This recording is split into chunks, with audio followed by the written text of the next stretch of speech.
kakaunti yan mga kapuso. Anyway, bawal daw. Sige.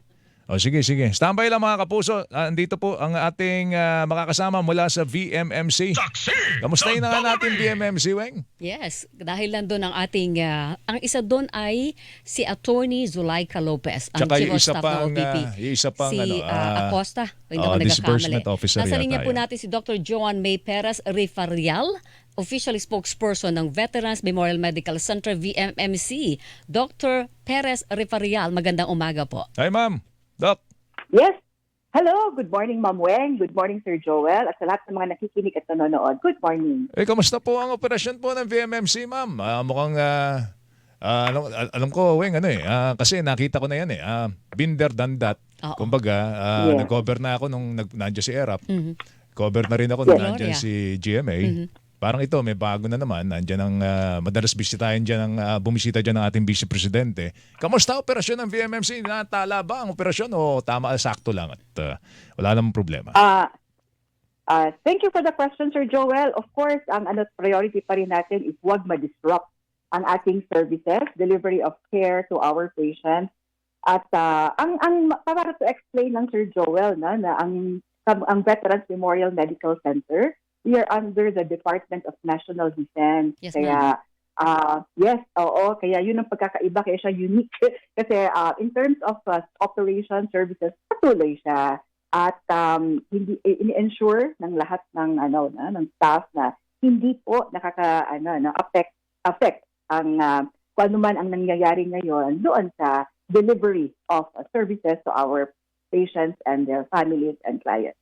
Bakit palagi pong nakukulong sa VMMC ang mga VIP? Dr. Masarap po Rifarial? bang makulong dyan? Kahit saan ka makulong, hindi masarap Di pa. ba masarap? Pero malawak kasi dito, pwede kang magsaning sa labas ng room mo, di ba? Oo. Pero yun nga, Dr. Oo, Joan, is it correct. allowed under your bylaws or charter ng VMMC? Ma'am Weng, ang VMMC po primarily caters to, of course, ang ating mga war veterans, ang ating mga living heroes, mga retirees, but open, of course, for any form of hospital na emergency which would warrant yung immediate assessment care. We are also open to seeing mga civilian patients. So, hindi po tayo nag-discriminate against mga civilians. So we are also open to everyone who needs medical attention. So, kaya, ay tama yung sinabi mo, Ma'am Weng, it's malawak siya. So, yung Oo. question nyo kayo na about operation, yes, sa sobrang lawak niya, ay na-assure tayo na yung the security is there kasi hindi magkakatabi-tabi yung mga building. So, kung saan man ang mga patients ay naka-admit, ay hindi mo ma-feel na may kakaiba. Kasi, kasi sa sobrang lawak niya, may mga designated areas per ward, per facility, per special unit. So, hindi nakaka-affect sa operation ng buong hospital. So, pati mga security, kasi ngayon, again, under kami ng DND, so security has always been very tight. From the start naman. So, very strict ang labas at pasok ng mga individuals, cars, vehicles, etc. Talagang check yun. But now, ay mas may added layer of security also.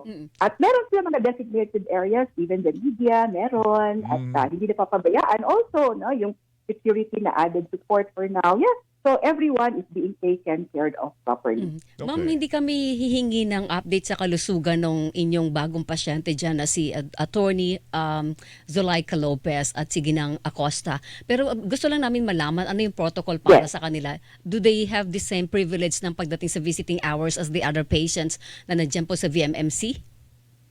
Yes po. Yes, Ma'am Weng. We follow the same protocols po for everyone. So, meron din visiting hours at in place also lahat. Parang the same, for everyone. May mga logbook, nagla-log in, nagla-log out. So, lahat ng protocols ay sinusunod for everyone.